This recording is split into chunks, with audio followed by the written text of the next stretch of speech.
ओम शांति। मेरे प्यारे प्यारे भाई और बहनों, आप सभी घबरा तो नहीं रहे हो? चारों ओर एक ही चर्चा, black fungus, white fungus, yellow fungus. एक कोविड की महामारी गई कि नहीं, दूसरी महामारी भी आ गई है। अब क्या होगा? डर तो नहीं लग रहा है? वास्तव में डरने की कोई बात नहीं।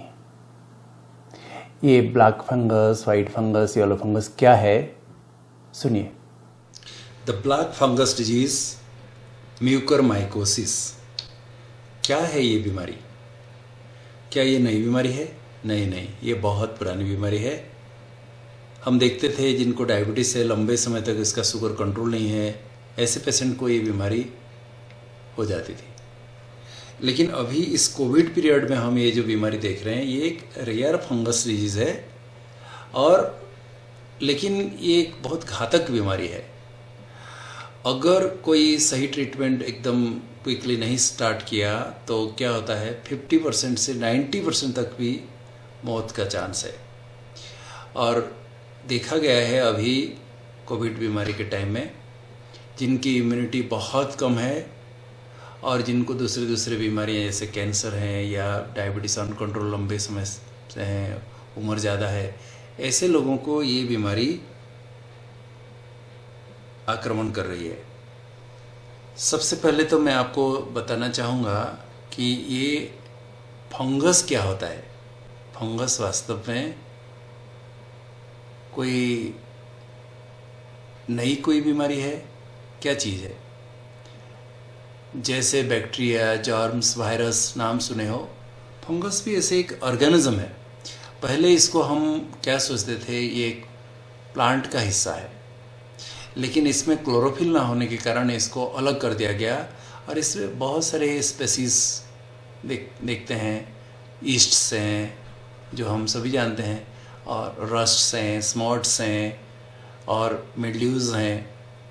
इस प्रकार मोल्ड्स हैं, मशरूम्स है। मशरूम तो हम खाते भी हैं। मशरूम दो प्रकार के हैं, एक पॉइजनस होते हैं, दूसरा एक एडिबल है जो खाते हैं हम। तो ये सब फंगस है, परंतु अक्सर करके जो मशरूम्स हैं उसके अलावा बाकी सभी को हम मोल्ड्स कहते हैं। तो फंगस कोई नई चीज़ नहीं है। फंगस तो सारी दुनिया में चारों तरफ है एक्चुअली। सॉइल में है, एयर में है, लेक्स में है, रिवर में है, समुद्र में है, पानी में है, प्लांट्स में है, एनिमल्स में है, हमारे जो खान पान है उसमें भी है, और हम जो कपड़े पहनते हैं उसमें भी फंगस हो जाते हैं, हमारे बॉडी में भी है। तो चारों तरफ है। इसका बहुत मेडिकल इम्पोर्टेंस भी है। फंगस से तो कई दवाइयाँ बनाया गया है, जैसे पेनिसिलिन आप नाम सुने हो, एंटीबायोटिक्स। इस प्रकार गायनिक में यूज होता है, एर्गोटामिन यूज होता है जो ब्लीडिंग को कंट्रोल करने के लिए हम यूज करते हैं। इस प्रकार कोलेस्ट्रॉल को कम करने के लिए जो स्टाटिन यूज होता है, वो सब फंगस से ही बनते हैं। तो ये बहुत यूजफुल चीज़ भी है। कुछ फंगस तो सॉइल में, वाटर में फ्री लिविंग होके रहते हैं और कोई किसी का नुकसान नहीं करते हैं, लेकिन कुछ हमारे बॉडी में सिम्बायोटिक होके फंगस रहते हैं, जैसे बॉडी के साथ तालमेल मिला के रहते हैं, कोई नुकसान नहीं होता है। लेकिन कभी कभी ये पैरासाइटिक हो जाते हैं, हमारे बॉडी न्यूट्रिशन को यूज़ करते हैं और डिजीज़ पैदा कर देते हैं। तो ये ब्लैक फंगस ऐसी एक डिजीज़ पैदा करने वाली स्पेसीज़ है। फंगस यूजुअली हम घर में देखते हैं, हमारे वेजिटेबल्स और फ्रूट्स में बहुत लंबे समय तक रख दिया, यूज़ नहीं किया तो उसमें फंगस हो जाते हैं। आप देखे होंगे सब कैसे काला काला हो जाता है, सफ़ेद सफ़ेद हो जाता है। बारिश में जब डैम्प एटमॉस्फेयर होता है, कपड़े हमारे पूरे सूखे नहीं है, गीला है, ऐसे रख देते हैं, देखना कैसे सफ़ेद सफ़ेद हो जाता है। जूते भी देखना, जो लेदर के जो बैग्स है, वैनिटी बैग्स आदि, यूज़ नहीं किया बहुत दिन तक रहता है तो सफ़ेद सफ़ेद हो जाता है। ये सब फंगस है। तो फंगस कोई नई चीज़ नहीं है, लेकिन अभी जो इन्फेक्शन हो रहा है ब्लैक फंगस का, ये क्या है? मैं बता रहा था कि फंगस तो चारों तरफ है। जैसे कंपोस्ट है, खाद जो यूज़ करते हैं हम, या किसी कमरा बंद पड़ा है बहुत दिनों से और डैम्प है, उसमें लाइट नहीं है, वेंटिलेशन नहीं है, तो ऐसी जगह पे भी फंगस हो जाता है। या जो हम वेजिटेबल्स खाते हैं उसमें भी फंगस होते हैं। इससे स्पोर बनते हैं, और ये स्पोर को जब हम इनहेल करते हैं सांस के जरिए से हमारे शरीर के अंदर ये प्रवेश कर जाते हैं। लेकिन हमारी बॉडी इम्यूनिटी ठीक है तो ये हमारे कोई नुकसान नहीं करते हैं, बॉडी इसको ख़त्म कर देते हैं। और कभी कभी कट्स हो जाता है, कुछ होता है, एब्रेजन होता है, वुंड्स होते हैं, उसमें भी ये फंगस वो हो जाके फिर फंगल इन्फेक्शन शुरू हो जाता है। लेकिन बॉडी इम्यूनिटी जब तक स्ट्रांग है ये सब हमारे कोई नुकसान नहीं करते हैं। लेकिन बॉडी इम्यूनिटी ठीक नहीं है तो फिर इन्फेक्शन शुरू हो जाता है। ये जो ब्लैक फंगस है या कोई भी फंगस डिजीज़ किसको होता है, देखा गया है जिनका शुगर कंट्रोल नहीं है, 200 से हमेशा ज़्यादा रहता है, ऐसे लोगों को, कैंसर जिसको है, मेजर सर्जरी हुई है, केमोथेरेपी लेते हैं, बॉडी इम्यूनिटी कम है, या दूसरे ऑटो इम्यून डिजीज़ आदि बहुत सारे इम्यूनो कॉम्प्रोमाइज डिजीज़ है, तो ऐसे लोगों को ये बीमारी फंगल इन्फेक्शन जल्दी होता है।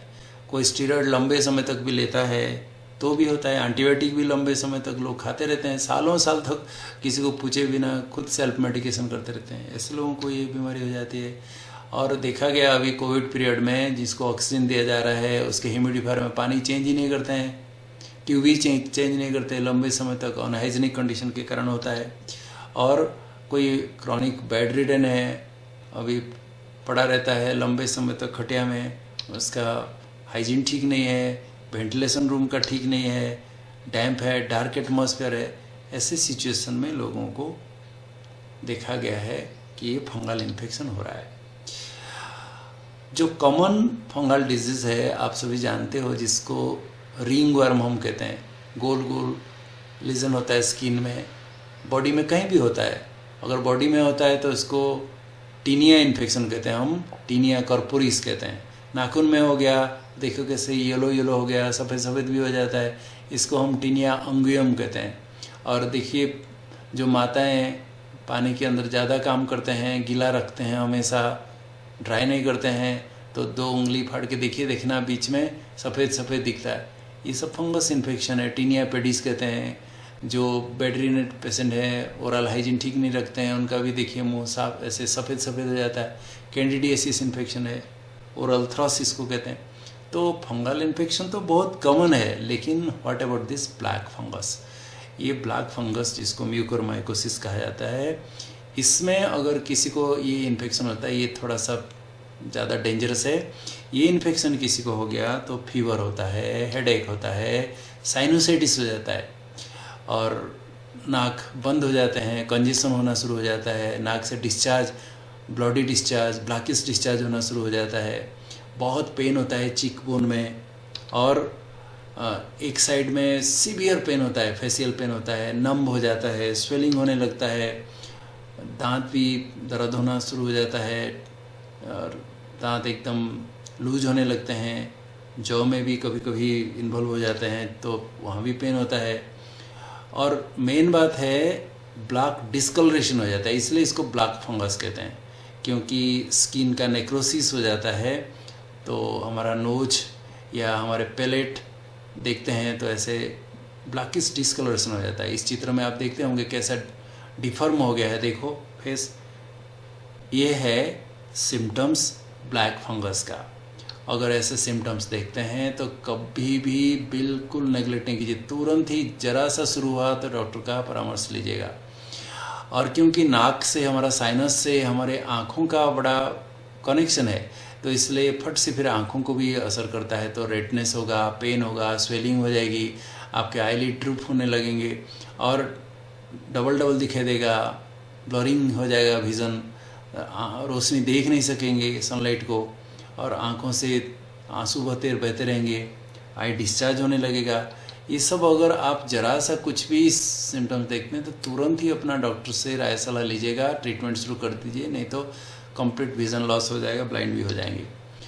और देखा गया है कि ये स्पोर्स अगर हमारे फेफड़े में चले गए तो निमोनिया हो जाता है, चेस्ट पेन, कॉफिंग और खून निकलना कफ में, जिसको हेमोप्टिसिस कहते हैं, फिर पानी जमा हो जाना, प्लूरल इफ्यूजन कहते हैं, सांस की तकलीफ होगी, फीवर, हेडेक, और ऑक्सीजन सेचुरेशन कम होने लगेगा। ब्रेन में अगर पहुंच गया तो आँखों से ब्रेन का कनेक्शन है, तो ब्रेन में पहुंच गया तो फिर मेंटल स्टेटस में अल्टरेशन दिखाई देता है, बेहोश भी हो जाते हैं लोग, कईयों को तो मिर्गी बात शुरू हो जाता है, सीजर्स कन्वल्सन शुरू हो जाता है, पैरालिसिस हो जाता है, डेथ भी हो जाता है। तो ये सब चीज़ें हमें जानना ज़रूरी है। तो मेन बात है, अगर आपका नोज़ में ऑब्स्ट्रक्शन हुआ, आँखों में स्वेलिंग दिखाई दे रही है, आपके नाक में काला काला क्रस्ट्स दिख रहे हो, तो इमीडिएटली तुरंत ही डॉक्टर का परामर्श कीजिए, नहीं तो बहुत डेंजरस है। तो ये सब सिम्टम्स है। इसके लिए कंफर्म होने के लिए हम कुछ इन्वेस्टिगेशन भी करते हैं, जैसे routine investigation, complete blood count करते हैं, ब्लड शुगर चेक करते हैं किसी का, फिर किडनी फंक्शन टेस्ट करते हैं, यूरिया क्रिएटिनिन आदि। लेकिन जो स्पेसिफिक टेस्ट है, डीप नाजल स्वाब, जैसे आप RT-PCR में नाजल स्वाब लेते हैं, ऐसे लेके KOH स्ट्रेनिंग करते हैं हम, तो उससे पता चलता है इसके ये फंगस का ग्रोथ होता है इस सोल्यूशन में। तो राइट साइड में आप देख रहे हो इस चित्र में, ऐसे फंगस का ये सब दिखाई देता है, तो कंफर्म होता है। हम नाजल एंडोस्कोपी करते हैं, बायोप्सी लेके भी देखते हैं, MRI करते हैं कितना दूर तक हमारे साइनस में या ब्रेन में या कहीं भी इन्वॉल्वमेंट हुआ है, CT स्कैन करते हैं, उससे भी पैरानाजल साइनस का, उसमें भी एक्सटेंट पता चलता है। तो ये सब स्पेसिफिक इन्वेस्टिगेशंस है। अब ट्रीटमेंट क्या है? अगर कोई बीमारी का ट्रीटमेंट नहीं है तो हमें डर लगता है, लेकिन इसका तो ट्रीटमेंट है। मेडिकल ट्रीटमेंट में हम क्या करते हैं, और डायबिटिक है तो ब्लड शुगर एकदम स्ट्रिक्टली कंट्रोल करने के लिए कहते हैं, और सिस्टमिक हाइड्रेशन के लिए ध्यान देते हैं, उसका सेंट्रल लाइन लगाते हैं, IV फ्लूइड उसको चालू करते हैं, नॉर्मल सलाइन आदि, और एंटीफंगल इंजेक्शंस मिलते हैं हमारे पास। इंजेक्शन एम्फोटेरिसिन B है, जिसका डोज आप देख सकते हो 1.5 to 5 मिलीग्राम पर kg पर डे 4-6 हफ्ता तक देना पड़ता है। ठीक हो जाता है, लेकिन तुरंत ही ट्रीटमेंट स्टार्ट करेंगे तो जाके होता है, नहीं तो प्रॉब्लम हो जाता है। और टैबलेट भी है, posaconazole 300 milligram twice daily, loading dose देना होता है, फिर 300 मिलीग्राम डेली 4 से 6 हफ्ता तक देना पड़ता है। और इस प्रकार सर्जिकल ट्रीटमेंट भी है हमारे पास।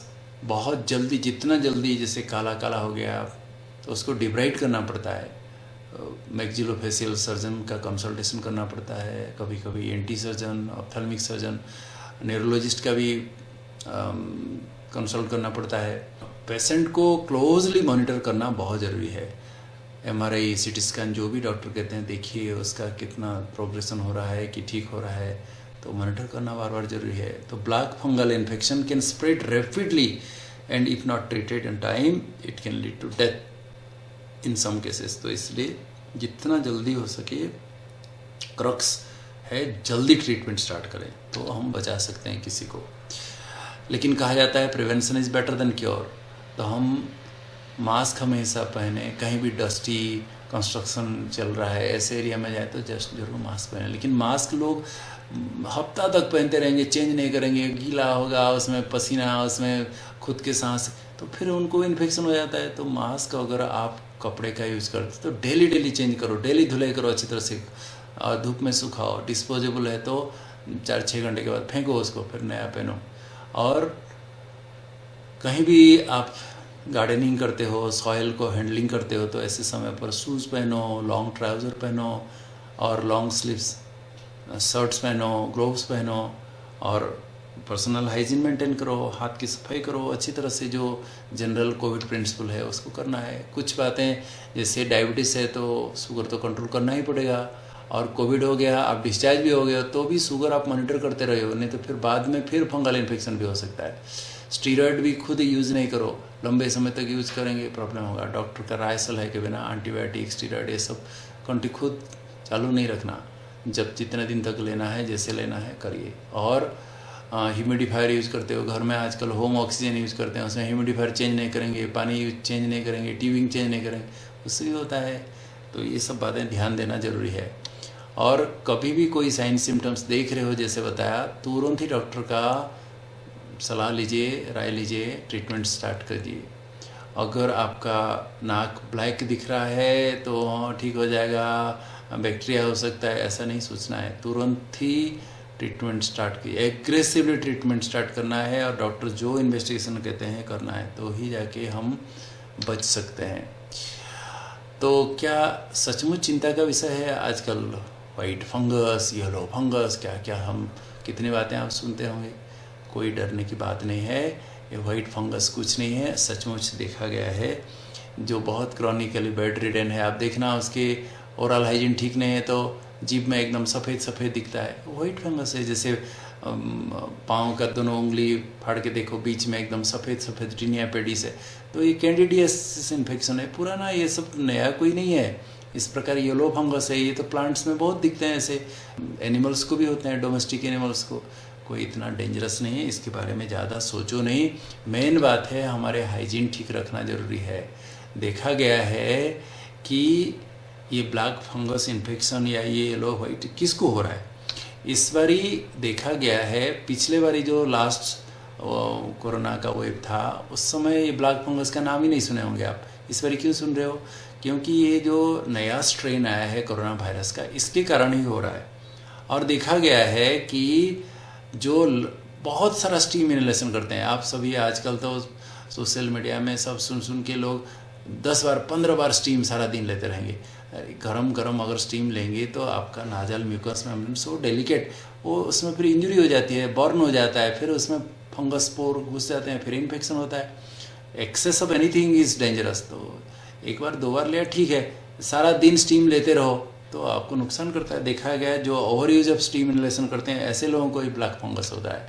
और जो वैक्सीन नहीं लिए हैं उनमें भी ये ब्लैक फंगस इन्फेक्शन दिखाई दे रहा है। तो इसलिए वैक्सीन जरूर लेना है। आप इस सेफ्टी है, आपको कोई मेजर इन्फेक्शन नहीं होगा, और होगा तो हल्का फुल्का भी होगा। इसलिए अब ये हमारा रिसेंट ऑब्जर्वेशन है, ये ब्लैक फंगस इन्फेक्शन सबको नहीं हो रहा है।